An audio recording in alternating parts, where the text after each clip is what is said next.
Okay, let's dive into this. आज के इस मास्टर क्लास एक्सप्लेनर में हम एक डीप डाइव लेने वाले हैं कार्स्ट टोपोग्राफी पर, जिसे हिंदी में कास्ट स्थलाकृति भी कहते हैं। अगर सिविल सर्विसेज या किसी भी कॉम्पिटिटिव एग्जाम की तैयारी चल रही है ना, तो ज्योग्राफी के पर्सपेक्टिव से ये लिटरली एक हाई यील्ड टॉपिक है। तो बिना किसी देरी के चलिए सीधे कॉन्सेप्ट्स को क्लियर करते हैं और इस स्ट्रक्चर्ड सेशन को शुरू करते हैं। आज का एजेंडा बिल्कुल स्ट्रेट फॉरवर्ड और सिलेबस फोकस्ड है। हम ग्लोबली और इंडिया में कास्ट रीजन्स को मैप करेंगे, बाकी टोपोग्राफीज से इसका कंपैरिजन देखेंगे और इन इकोसिस्टम्स का इंपॉर्टेंस और इन पर मंडराते थ्रेट्स को कवर करेंगे। उसके बाद सारे लैंडफॉर्म्स का एक क्विक समरी और आखिर में यूपीएससी एग्जाम्स के लिए सबसे क्रूशियल की facts.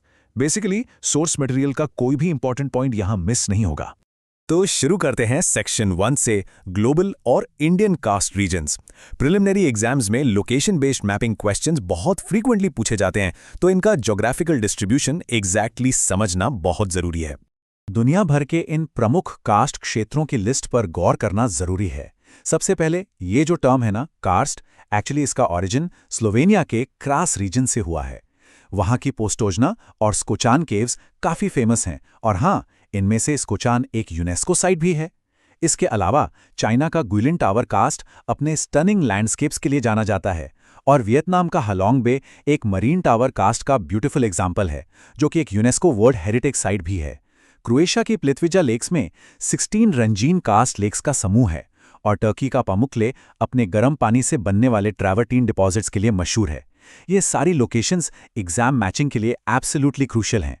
And this brilliantly illustrates कि जमीन के नीचे इन्फॉर्मेशंस का स्केल कितना विशाल हो सकता है, लगभग 650 किलोमीटर से भी ज्यादा।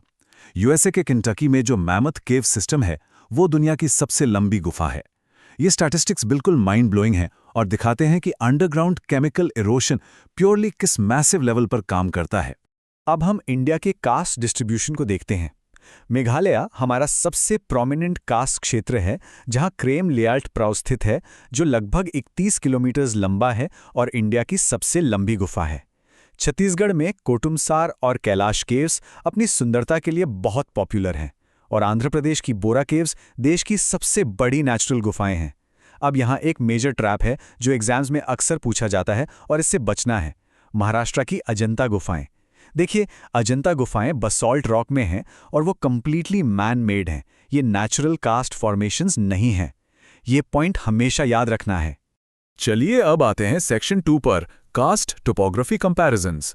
कॉन्सेप्ट्स को मेंटली क्लियर और स्ट्रॉन्ग करने के लिए इसकी तुलना दूसरी मेजर ग्लोबल टोपोग्राफीज के साथ करके देखते हैं। कास्ट बाकी लैंडफॉर्म से कंप्लीटली डिफरेंट कैसे है? वेल, नदी, ग्लेशियर या डेजर्ट में मेन फैक्टर सरफेस वाटर, बर्फ या हवा होते हैं, जो प्रैक्टिकली मैकेनिकल प्रोसेसेस करते हैं। लेकिन कास्ट यहाँ बिल्कुल यूनिक है।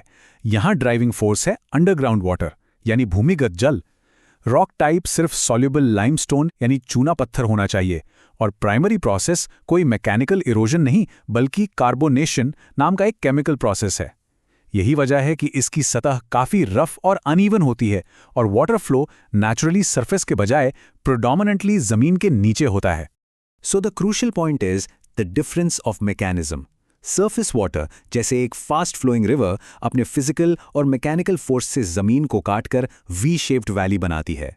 वहीं दूसरी तरफ अंडरग्राउंड वाटर जमीन के अंदर ही अंदर बिना किसी शोर शराबे के केमिकली रॉक्स को धीरे धीरे डिसॉल्व करता है और सिंक होल्स या मैसिव गुफाएं बना देता है। Mechanical surface erosion versus chemical underground dissolution, यही एक अंतर कास्ट को दुनिया की बाकी स्थलाकृतियों से बिल्कुल अलग करता है। Moving on to section 3, importance of karst ecosystems. ये पूरा लैंडस्केप सिर्फ ज्योग्राफी टेक्स्ट बुक्स तक लिमिटेड नहीं है। इसका सोशियो इकोनॉमिक और इकोलॉजिकल इम्पैक्ट बहुत गहरा और वाइटल है। ये रीजन्स बहुत डाइवर्स तरीके से इंपॉर्टेंट है।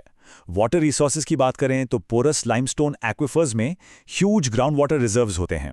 मिनरल्स में देखा जाए तो यहाँ का लाइमस्टोन पूरे ग्लोबल सीमेंट इंडस्ट्री का आधार है और यहाँ मिलने वाली टेरारोसा मिट्टी से बॉक्साइट मिलता है, जिससे एल्यूमिनियम बनता है। टूरिज्म के लिए गुइलियन या मैमथ केव हर साल करोड़ों लोगों को अट्रैक्ट करते हैं। इकोलॉजी में तो ये और भी फैसिनेटिंग है। इन अंधेरी गुफाओं में ट्रोग्लोबाइट्स नाम के क्रीचर्स पाए जाते हैं। ये ब्लाइंड, कलरलेस प्राणी होते हैं जो लिटरली सिर्फ केव एनवायरनमेंट में ही सर्वाइव कर सकते हैं। और एग्रीकल्चर में टेरा रोसा मिट्टी ग्रेप्स और ऑलिव्स जैसी मेडिटेरेनियन फार्मिंग के लिए एकदम परफेक्ट होती है। 25% यानी 25%। To put that into perspective, दुनिया की लगभग 1/4 आबादी अपने पीने के पानी के लिए डायरेक्टली इन्हीं कार्स्ट एक्विफर्स के ग्राउंड वाटर पर डिपेंडेंट हैं। ये एक अकेला नंबर इजीली बताता है कि ह्यूमन सर्वाइवल के लिए इन इकोसिस्टम्स को प्रोटेक्ट करना कितना इमेंसली जरूरी है। लेकिन एक सच्चाई ये भी है कि इतने क्रूशल होने के बाद भी ये नेचुरल सिस्टम्स आज बहुत फ्रैजाइल स्टेट में हैं। सेक्शन 4 में हम न्यूट्रली रिपोर्ट करेंगे एनवायरमेंटल थ्रेट्स टू कास्ट। देखिए, ये थ्रेट्स बहुत ही रियल है। यूएसए के फ्लोरिडा जैसी रीजन्स में सडन सिंकहोल कोलैप्स एक बड़ा डेंजर है, जहां रोड्स और बिल्डिंग्स अचानक जमीन में धंस जाती हैं।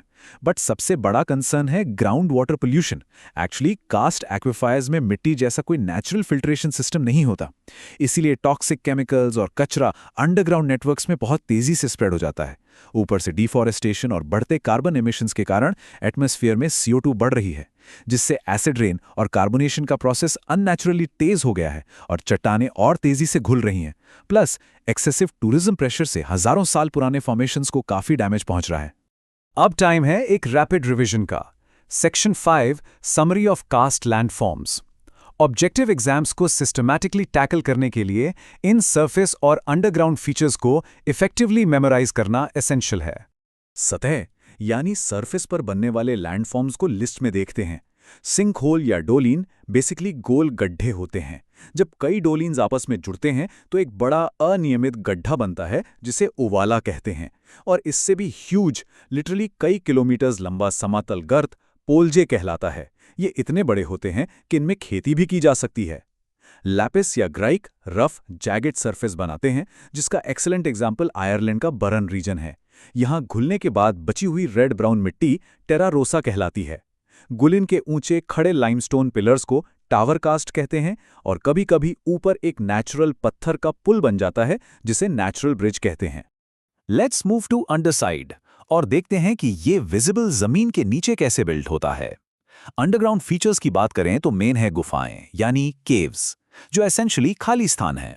अब गुफा की सीलिंग या छत से जो पॉइंटेड स्ट्रक्चर नीचे लटकता है वो स्टैलेक्टाइट है, और जो ग्राउंड या जमीन से ऊपर की तरफ बढ़ता है वो स्टैलेग्माइट है। ओवर टाइम जब ये दोनों ग्रो करते करते आपस में फ्यूज हो जाते हैं तब एक सॉलिड कॉलम बन जाता है।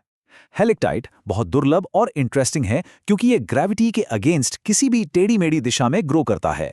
इसके अलावा अंडरग्राउंड रिवर्स और सिंक होल्स में पानी भरने से बनने वाली कार्स्ट झीलें भी इस पूरे लैंडस्केप को कंप्लीट करती हैं।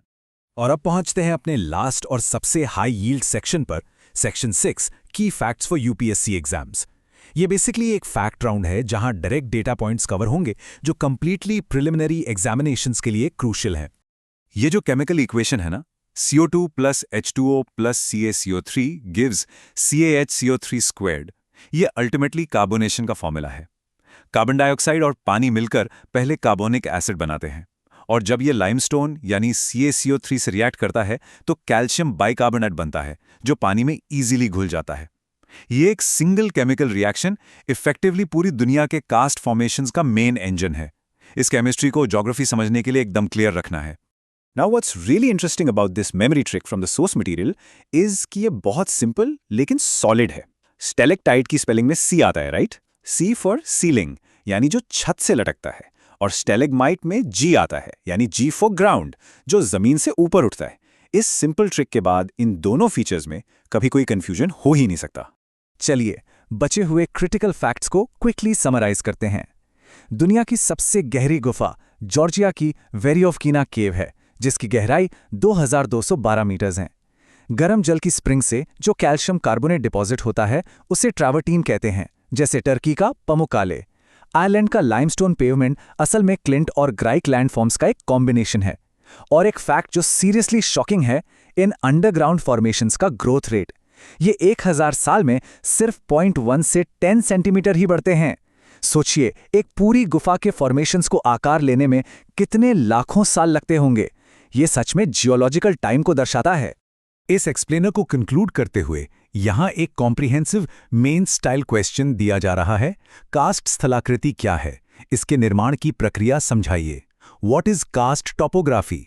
Explain the process of its formation. आज जो इन डेप्थ नॉलेज हमने इस एक्सप्लेनर में देखी है उसे एक्टिवली अप्लाई करने का एग्जैक्ट वक्त आ गया है।